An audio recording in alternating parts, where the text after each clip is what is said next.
importante, digamos que, revisar ciertos conceptos que ustedes lo manejan a la perfección, como es obviamente el naming y el branding.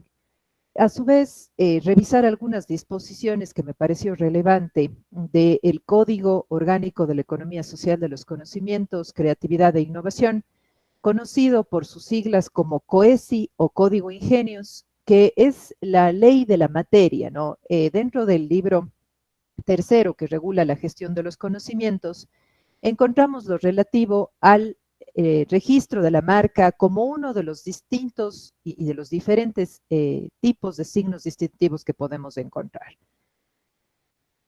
Justamente vamos entonces a iniciar de esta manera, solamente recordando algunos conceptos que ustedes ya lo manejan.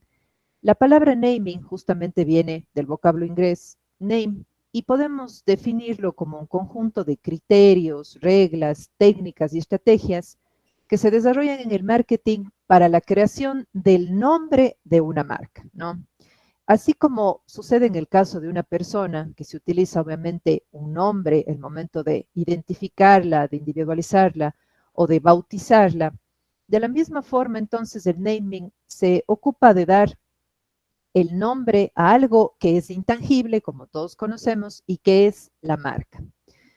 Este es el primer paso para dotar de significado a una marca, ya que esta puede ser obviamente mixta, como en la gran mayoría de casos de las solicitudes que se nos presentan en el SENADI. Entonces, justamente, querido dar énfasis a esta idea en el sentido de que justamente el naming es el primer paso para darle significado a un signo que vamos a registrarlo como marca. Tanto así que justamente un nombre adecuado dice mucho de la marca, la hace más atractiva, la hace reconocible y por tanto distintiva en el mercado, distinguible y reconocible. Un naming relevante, dice la doctrina, prepara el territorio de actuación para las marcas. Y es el caso, por ejemplo, de algunas marcas, muchas de ellas notorias o incluso de alto renombre, como pueden ser Apple, Amazon, Twitter, y solamente con leer los nombres, nosotros ya sabemos cuáles son las características, los beneficios, la calidad que tienen de pronto los productos o los servicios identificados con estas marcas y con estos nombres. Algunos de ellos tienen significado, otros son de fantasía, según lo vamos a ver un poquito más adelante.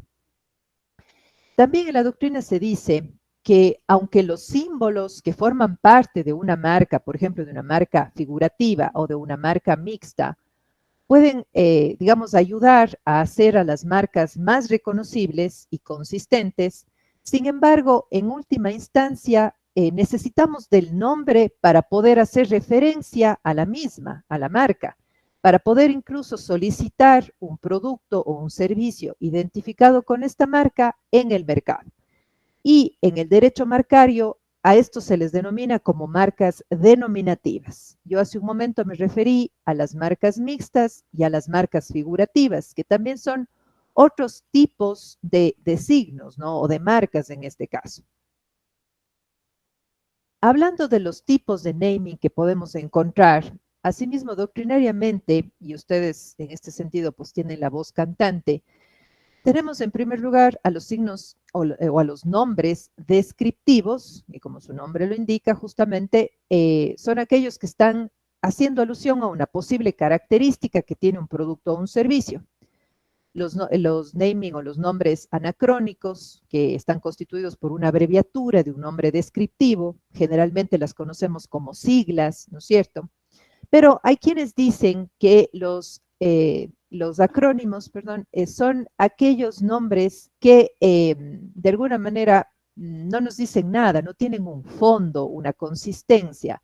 Y por eso en muchas ocasiones no suele ser muy recomendable, digamos, para un cliente que haga o que cree su marca a partir de un acrónimo.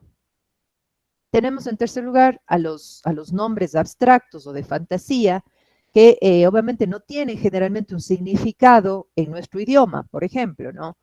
Esto a nivel ya del derecho marcario es posible registrar este tipo de signos consideramos desde el SENADI que sí tienen distintividad, ¿no? A diferencia de lo que ocurre, por ejemplo, con los términos descriptivos, como ya lo vamos a ver un poquito más adelante, que en este caso no consideramos que tienen demasiada distintividad. Tenemos en cuarto lugar a los nombres sugerentes, que asimismo como su nombre lo indica, son aquellos que de alguna manera nos están evocando, nos están sugiriendo algún tipo de concepto. Y también tenemos a otros tipos de naming reconocidos en la doctrina, como puede ser los neologismos, los evocativos, los asociativos. Los neologismos son, por ejemplo, palabras que son creadas a partir de fonemas, ¿no es cierto?, que ya existen, pero que de alguna manera arbitrariamente los unimos para obtener una nueva palabra. De ahí el nombre, neologismo. Los evocativos asimismo nos evocan, nos sugieren algo. Los asociativos nos permiten de pronto asociar el nombre con algún tipo de cualidad, pero no llega a ser de alguna manera descriptivo. Entonces, en ese sentido, se parecen mucho desde el punto de vista del derecho marcario a los signos evocativos.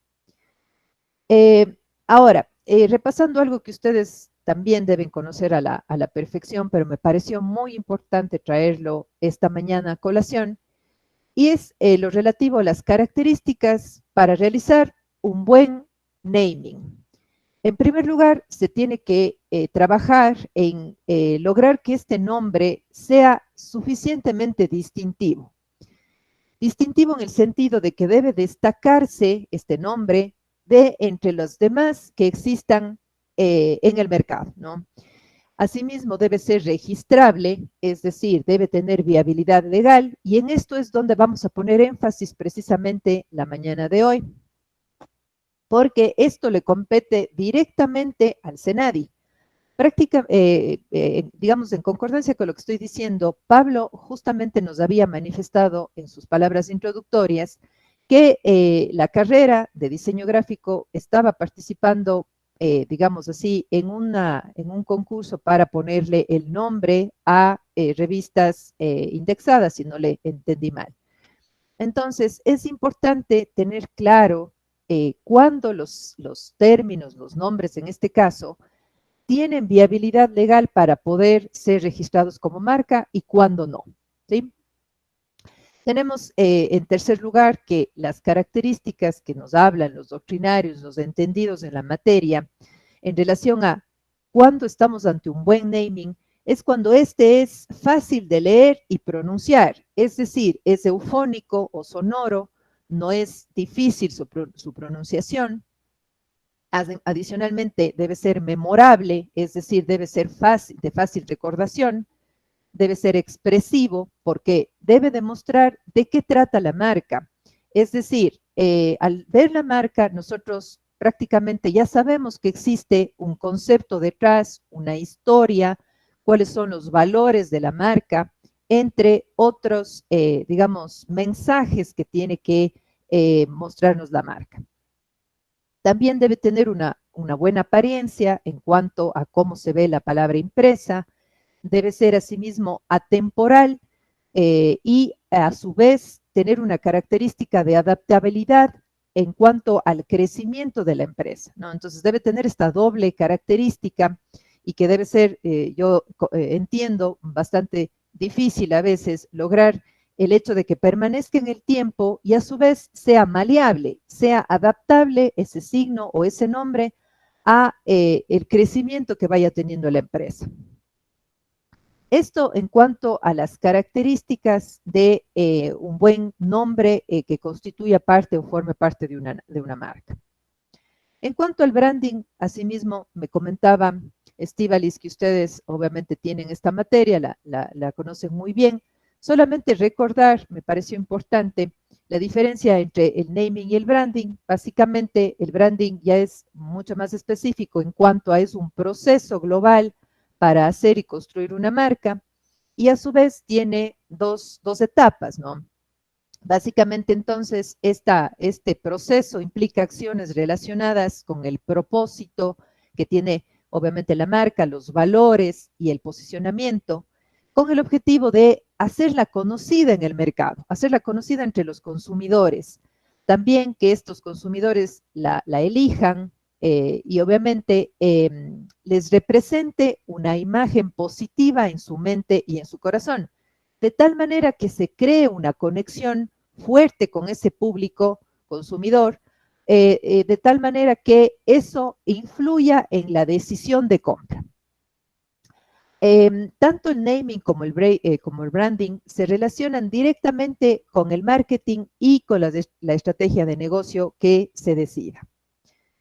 Les decía hace un momento, recordando nada más, que el branding tiene dos etapas. La primera, la identidad corporativa, que lo vamos a equiparar como si fuera la cara de una persona.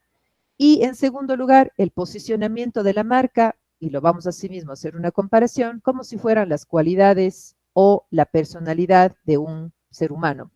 Pero ya trasladando esto, obviamente, al ámbito en el cual nos encontramos, la identidad corporativa entonces será el desarrollo de toda la parte visual, de toda la parte gráfica, de la marca, como pueden ser los colores, las formas, los símbolos, los logotipos, los isotipos o la tipografía que se utilice. Aquí hay que recordar, estimados jóvenes, que el momento que ustedes están diseñando precisamente la identidad corporativa, la imagen de la marca, tienen que recordar entonces que existen sobre, digamos, el resultado, derechos de autor, ¿no? Esto a veces nosotros nos olvidamos porque solemos hacer lo más sencillo del mundo, que es tratar de trabajar sobre algo que ya está, que ya fue creado antes. Eso es la regla de oro en propiedad intelectual. Nosotros tenemos que recordar que nuestras creaciones tienen que ser originales y sobre nuestras creaciones originales existe la protección del derecho de autor, ¿no? Y obviamente ese derecho de autor implica varias facultades, como pueden ser la facultad del derecho moral de paternidad, es decir, que no podemos arrogarnos falsamente la calidad de autores sobre un trabajo que no nos pertenece, porque estaríamos obviamente transgrediendo ese derecho de paternidad.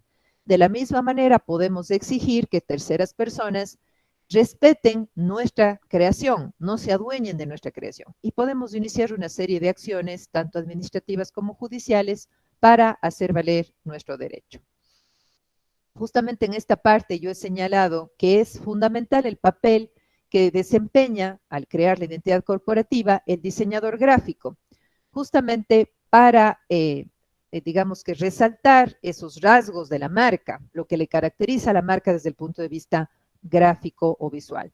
Lo que nos hará reconocerla obviamente y distinguirla el momento en el que veamos en un rótulo, por ejemplo, de un lugar que preste un servicio o al ver esa marca sobre un producto. Tenemos adicionalmente la segunda etapa, que es el posicionamiento de la marca y qué es lo que se busca básicamente con esta etapa, es lograr un espacio dentro del mercado donde se pueda definir a la marca, de tal manera que ésta se diferencie de los demás.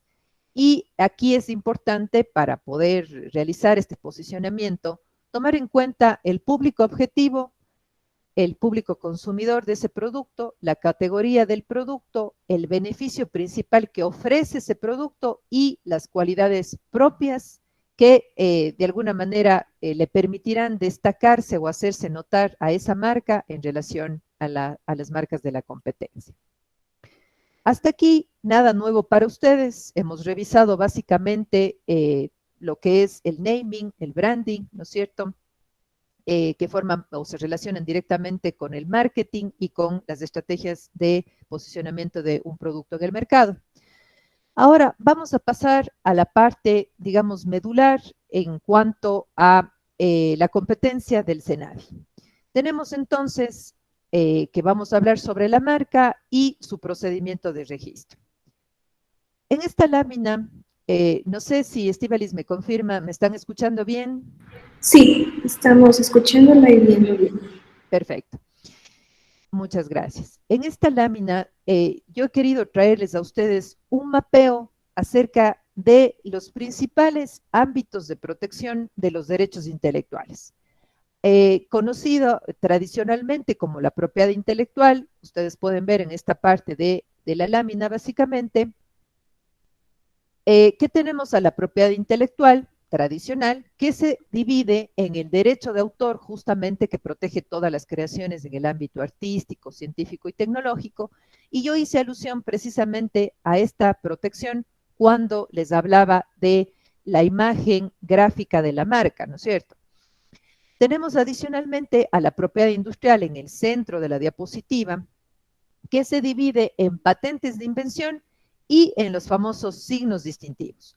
El objeto de la charla va a ser precisamente el contenido de los signos distintivos, cuya figura vedette es la marca de producto o de servicios. Sin embargo, me pareció relevante que ustedes tengan esta información porque en muchas ocasiones las personas, los clientes, los consumidores, suelen referirse a la patente de marca, ¿no? Ustedes ya van a conocer o van a recordar que las patentes de invención única y exclusivamente se conceden a las invenciones que se realicen en el ámbito de la ciencia, de la tecnología, pero no en el ámbito comercial como sí nos encontraríamos obviamente al hablar de los signos distintivos.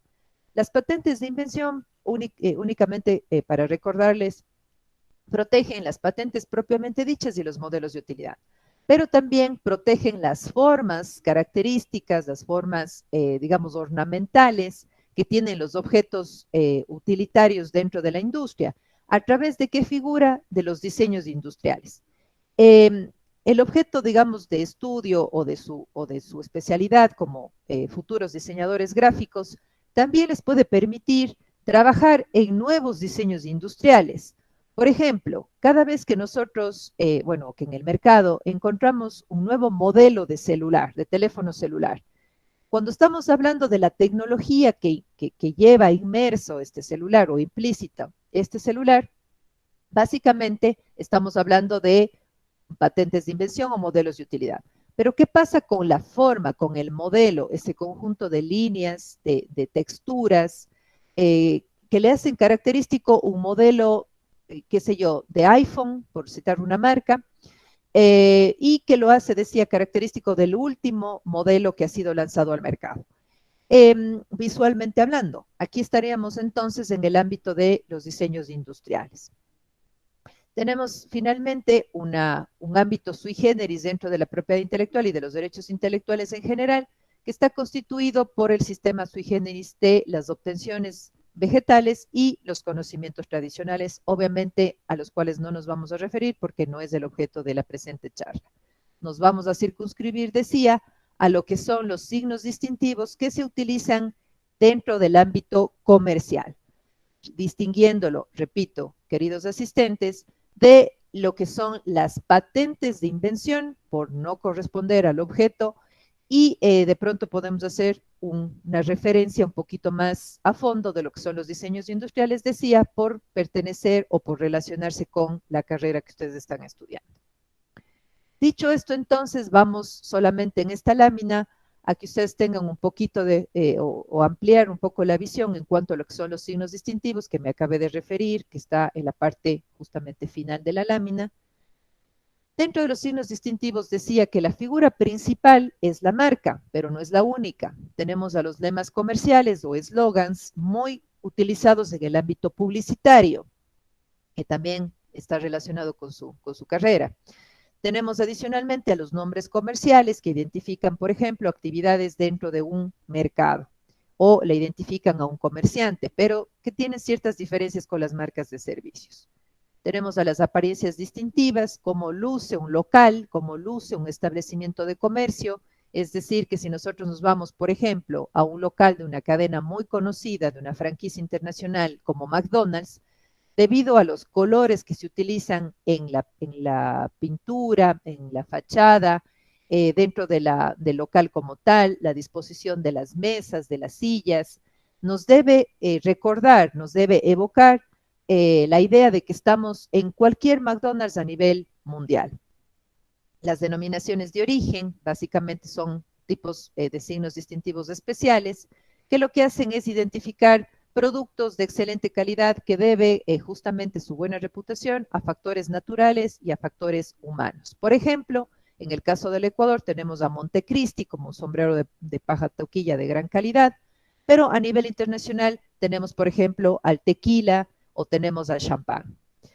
Y finalmente tenemos a las especialidades tradicionales garantizadas, que es un tipo de signo distintivo nuevo dentro de nuestra legislación, que fue acogido en el año 2016 con el Código Ingenios y que identifica productos que han sido elaborados con, digamos, materia prima o métodos artesanales. Por ejemplo, en el caso del tamal lojano, ya que estamos hablando precisamente con personas que son de esa hermosa provincia. A las patentes de invención ya me referí someramente y no es objeto obviamente de la charla. Vamos a continuar con el tema de la marca. Básicamente la marca, cómo la conceptualiza el código de la materia, el código Ingenios, como se lo conoce coloquialmente.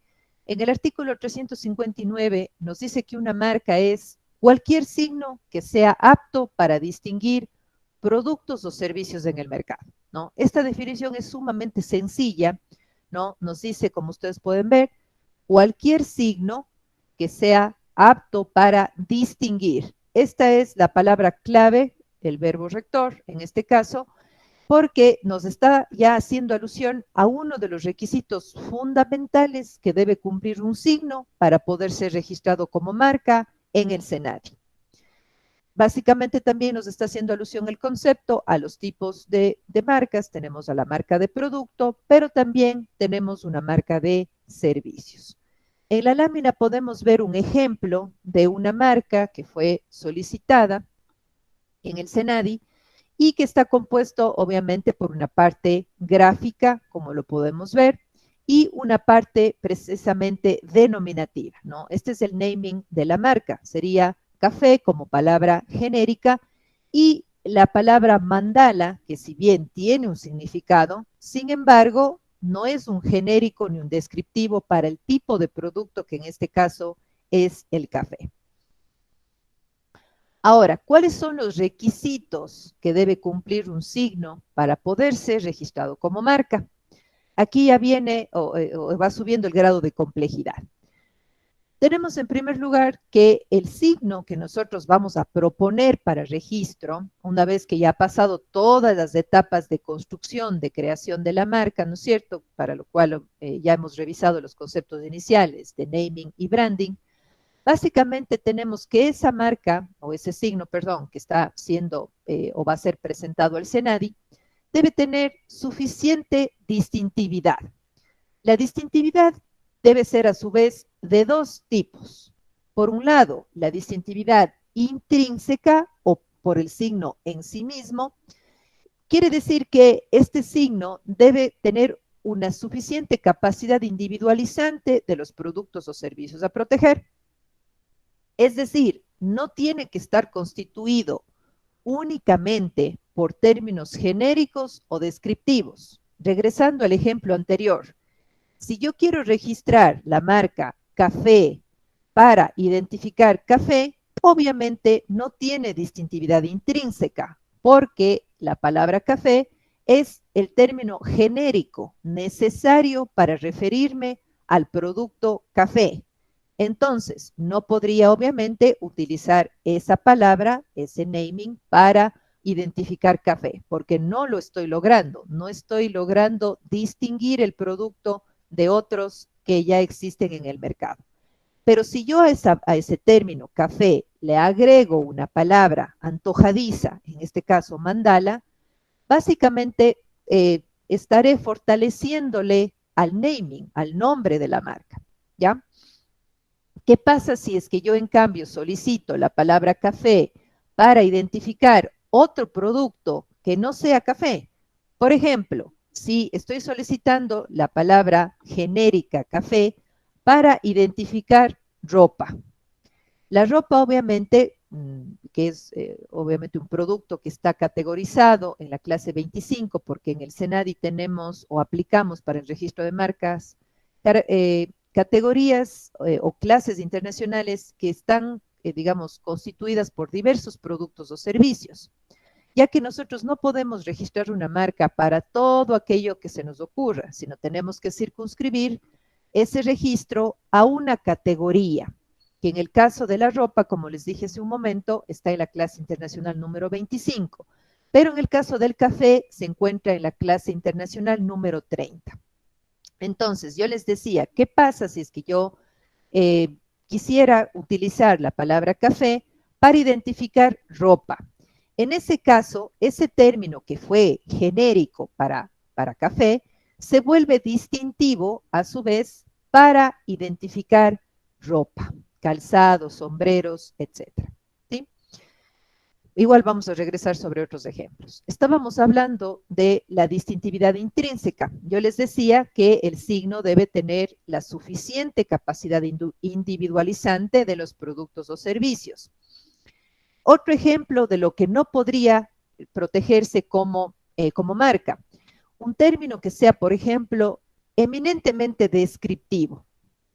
Por ejemplo, leche blanca, ¿sí?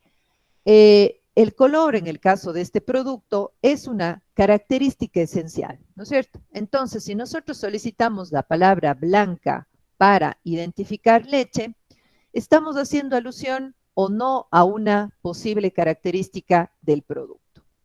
En este caso no se recomienda porque esa marca o ese signo, perdón, carecería de suficiente distintividad intrínseca. Está privando a los demás consumidores de utilizar una palabra que es necesaria para referirse a una posible característica del producto. Recuerden que estamos hablando desde el punto de vista del derecho marcario, ¿no? Porque cuando empecé esta conversación y hablábamos del naming, yo les mostraba, según la doctrina, algunos de los tipos de naming identificados, y entre ellos estaban los namings o los nombres descriptivos, ¿no? Ya vamos a ver qué dice la norma un poquito más adelante. Solamente estoy haciendo alusión en este punto, algunos ejemplos, para clarificar, para ilustrar lo que implica el requisito de la distintividad. Una vez que nosotros hemos creado un nombre que es fuerte, que tiene suficiente distintividad desde el punto de vista intrínseco, debemos ver si es que ese nombre que nosotros hemos creado, precisamente luego de pasar todo ese proceso que ya lo vimos un poquito atrás, debemos ver si ese nombre que hemos creado o ese naming, básicamente tiene distintividad extrínseca. Es decir, que debe distinguir en el mercado asimismo los productos o servicios en relación a las marcas que ya han sido solicitadas o registradas previamente por terceras personas. Y aquí viene la famosa búsqueda fonética que se recomienda hacer en el SENADI previo al registro o previo a la presentación de la solicitud de registro. Entonces, queridos chicos, cuando ustedes estén trabajando en el naming de una marca, deben recordar adicionalmente al hecho de que de las características que ya vimos hace un momento, es decir, que sea eufónica, que sea memorable, que exprese los valores y los beneficios que tiene un producto o un servicio, por ejemplo, deben recordar siempre el tema de la distintividad. La distintividad que es, en el caso del derecho marcario, de dos tipos, intrínseca y extrínseca. Porque esto viene de la mano con la susceptibilidad de registrarlo o no, porque ustedes pueden trabajar en un excelente naming, un naming que es súper recordado, que es eufónico, que suena bien, que se lee de manera fácil, ¿sí? Que está transmitiendo los valores de la marca. Sin embargo, de lo cual, si es que ese naming no posee la suficiente distintividad desde el punto de vista intrínseco y extrínseco, es decir, comparado con la marca de una tercera persona, entonces lamentablemente no va a poder ser registrado como marca, ¿sí? Se quedará en un excelente proyecto, pero lamentablemente no podrá tener asidero porque no cumple con este requisito, con el primero de los requisitos que es la distintividad. Relacionado con esto, aquí está justamente lo que les decía hace un momento, la prohibición de registrar como marca signos o indicaciones que consistan exclusivamente en una palabra que pueda servir en el comercio para describir la calidad, la cantidad, el destino, el valor o, por ejemplo, la procedencia geográfica de un producto. ¿Sí? Yo les he resaltado aquí la palabra exclusivamente porque si es que yo construyo o estoy elaborando el naming de la marca, puedo incluir una palabra descriptiva, sí, pero siempre y cuando esté acompañada de un término distintivo, ¿sí? Por ejemplo, si es que estamos hablando de la procedencia geográfica, les pongo como ejemplo, macareño para arroz. Lamentablemente nosotros hemos escuchado ya hasta la saciedad marcas que quieren de alguna manera utilizar este naming para hacer alusión a la procedencia, ¿no es cierto? Pero que carece de distintividad intrínseca, porque tenemos un montón de marcas y un montón de producto que viene de Macará, lamentablemente mucho de ese producto también viene de Perú, no de manera legal, pero vamos a pensar que estamos hablando de arroz macareño 100%. En ese caso, si es que nosotros solicitamos la palabra macareño, simple y pura, básicamente, no tiene muchas probabilidades de éxito. Pero si en cambio solicitamos la palabra macareño, solo me voy a inventar ahorita el ejemplo, macareño María, ¿sí? Se va a distinguir del macareño Juan o del macareño Pedro, ¿no? Pero porque estos tres nombres que yo les he puesto como ejemplos, María, Juan y Pedro, constituyen la parte distintiva. Porque si solo le dejamos, repito, en la palabra macareño, haciendo alusión a una posible procedencia geográfica, ese signo no es lo suficientemente fuerte para lograr precisamente la distintividad desde el punto de vista intrínseco. ¿Sí? Entonces, no podemos registrar como marca un signo o indicación que consiste exclusivamente en una indicación para describir la calidad, cantidad, destino, valor o procedencia geográfica. Recalco este tema porque, repito, es muy común encontrar solicitudes de signos, de namings, que están incurriendo en esta prohibición. He recalcado también de todo el catálogo de prohibiciones que ustedes lo van a poder revisar si es que tienen inquietud en la ley, en este caso en el Código Ingenios, básicamente decía que he resaltado también la prohibición de los términos genéricos o técnicos de un producto. Hace un momento yo me refería a la palabra café para referirse a café. No tiene nada de distintividad. Pero en comparación al tipo de producto, y yo les ponía el ejemplo, ¿qué pasa si es que la palabra café quiero utilizarla para distinguir ropa? Yo les decía que en ese caso, en cambio, sí se puede registrar desde el punto de vista intrínseco, pero habría que hacer una búsqueda fonética para ver si la palabra café, para distinguir productos como ropa, calzado, sombrerería, no se encuentra solicitado previamente. Ustedes pueden ver en la lámina otras prohibiciones absolutas, como formas usuales de productos, de, por ejemplo, una botella, si tiene una forma usual, no puede ser registrada como una marca tridimensional, las designaciones comunes o usuales de nuestro lenguaje, los colores aisladamente considerados, por ejemplo, ustedes que están a puertas de de graduarse como diseñadores gráficos, los colores, si yo quiero solicitar como marca de producto o de servicio un color, tiene que ser delimitado dentro de una forma. Por ejemplo, aquí tenemos un cuadrado, ¿no es cierto?, a un lado.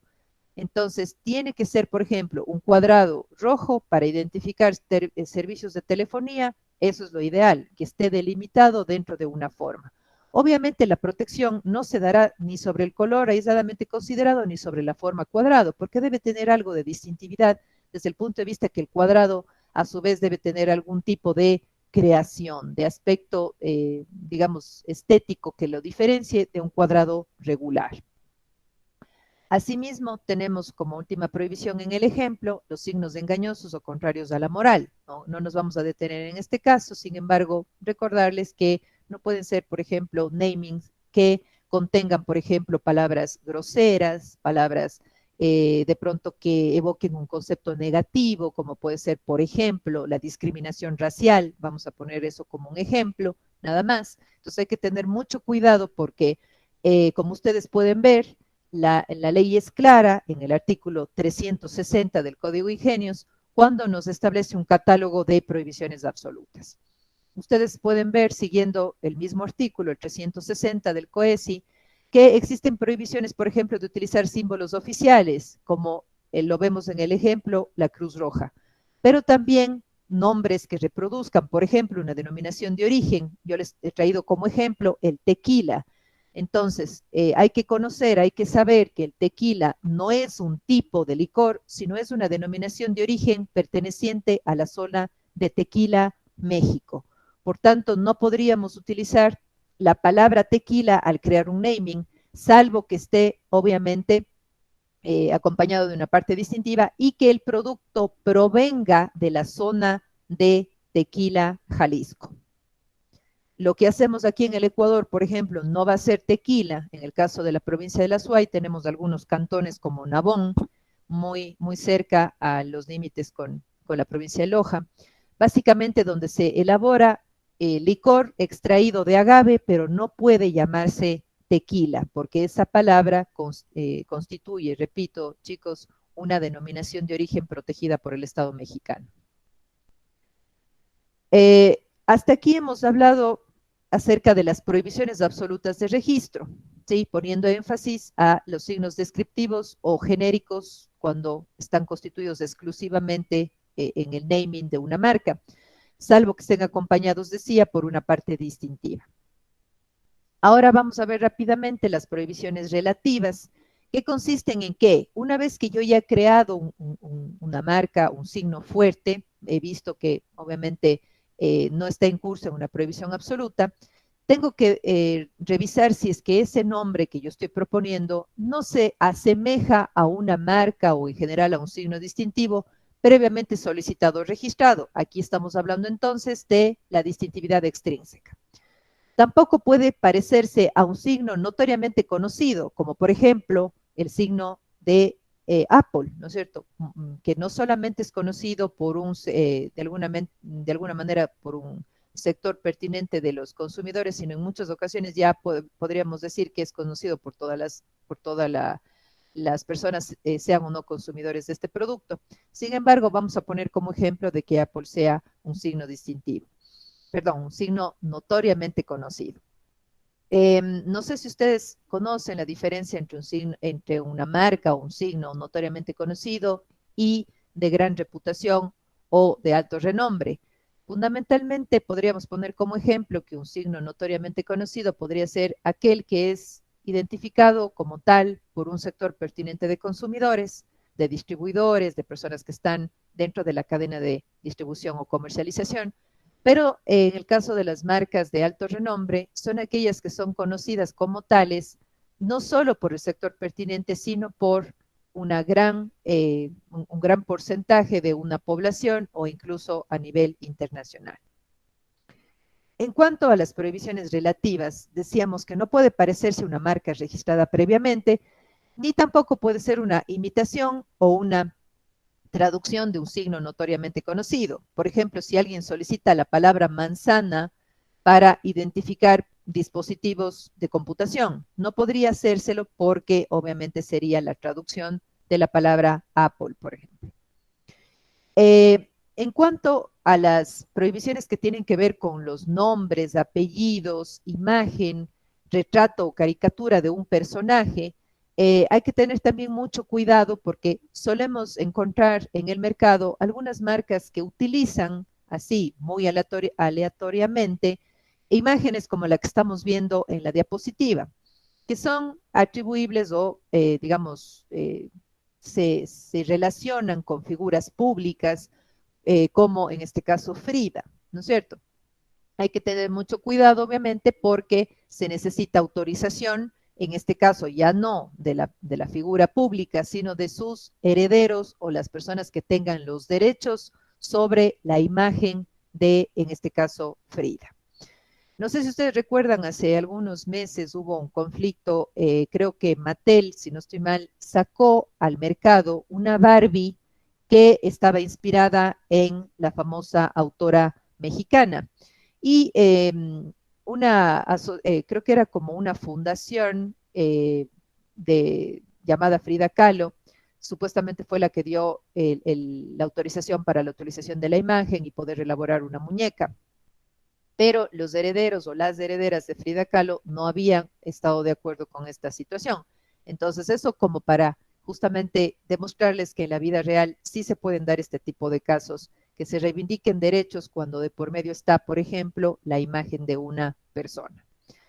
Tenemos, en cuanto a las prohibiciones relativas también, que no se puede utilizar, por ejemplo, los nombres de los pueblos, comunas, comunidades o nacionalidades indígenas, afroamericanas o locales, asimismo como denominaciones que constituyan la expresión de su cultura o la práctica o el nombre de los conocimientos tradicionales. Entonces aquí también hay que tener mucho cuidado, chicos, cuando ustedes están elaborando el naming de una marca, porque en muchas ocasiones se hace alusión a términos que están, por ejemplo, en quichua.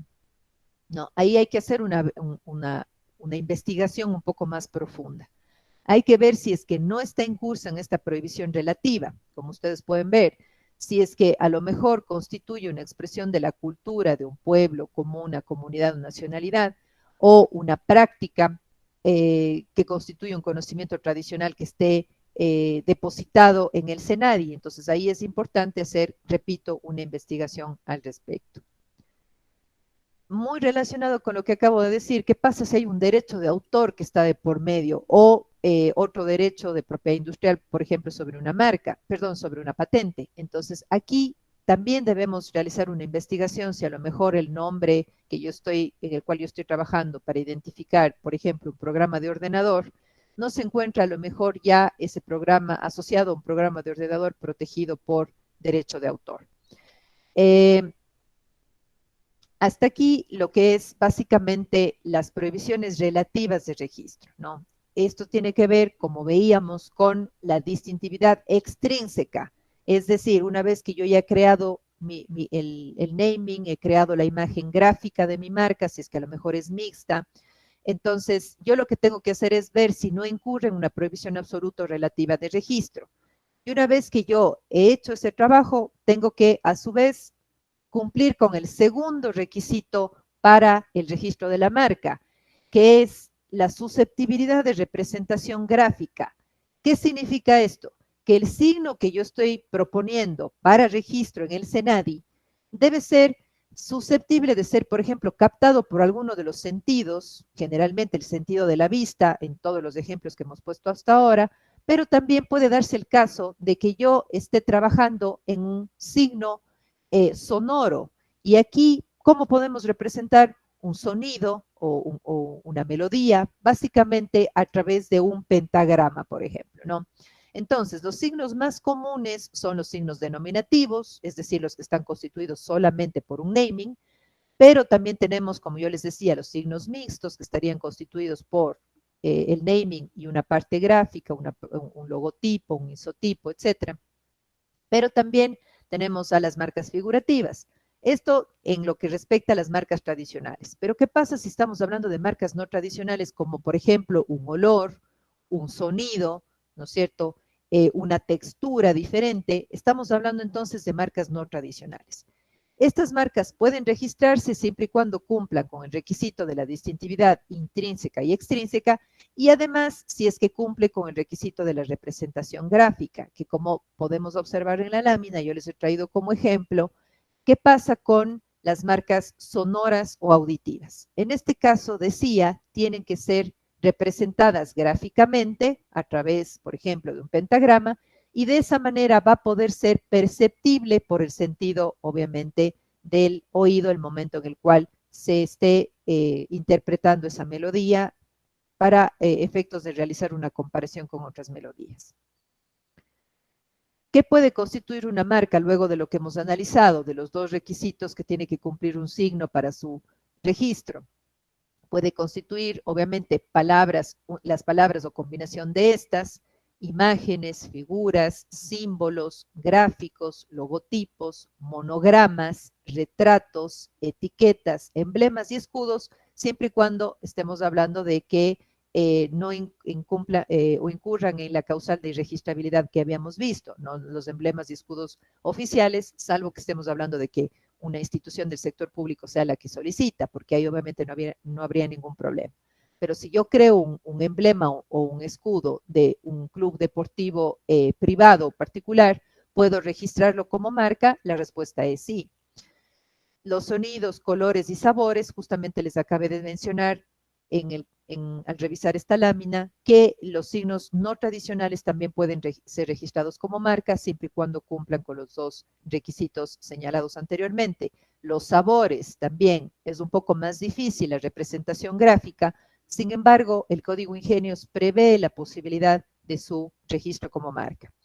Las letras y los números, un color delimitado por una forma, o una combinación de colores delimitados por una forma, como lo había señalado hace un momento, la forma de los productos o sus envases, es el caso de las marcas tridimensionales que también pueden ser registradas siempre y cuando cumplan con los requisitos. Los relieves y texturas, las animaciones, secuencias de movimientos, así como los hologramas y las combinaciones de todo lo que hemos manifestado hasta ahora.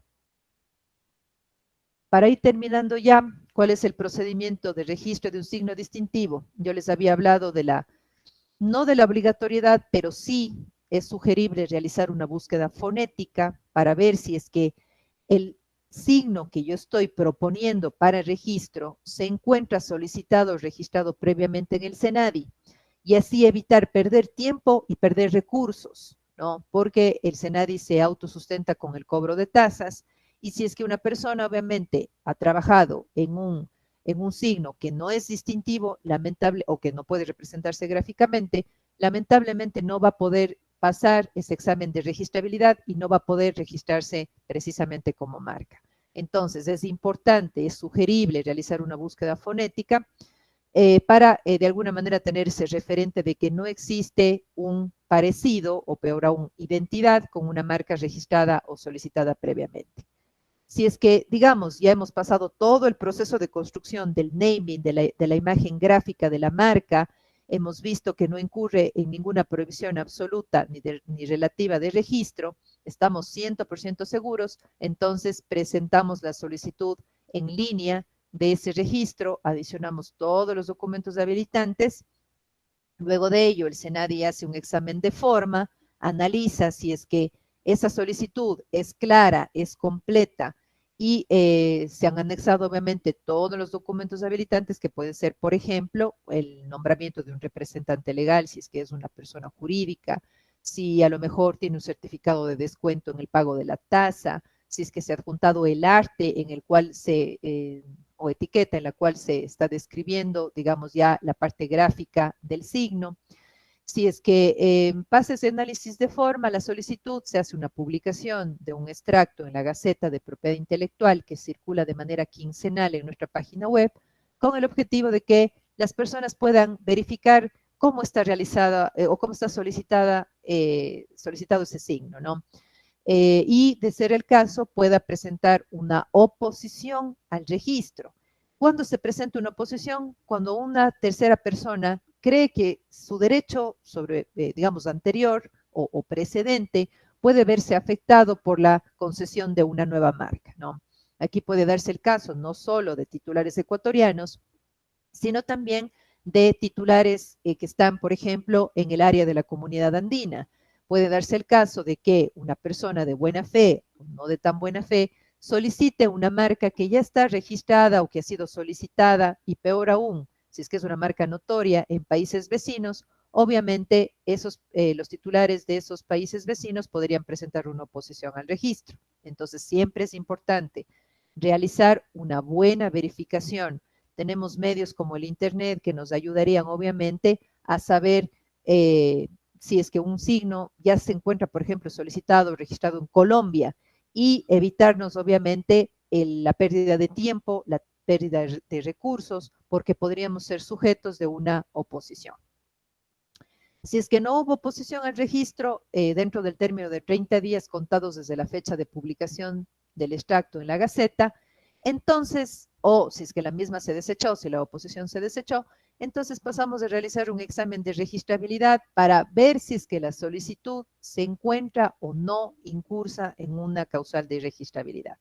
Si es que pasa este examen de registrabilidad, entonces se emite la resolución correspondiente que puede consistir ya en el registro de la marca.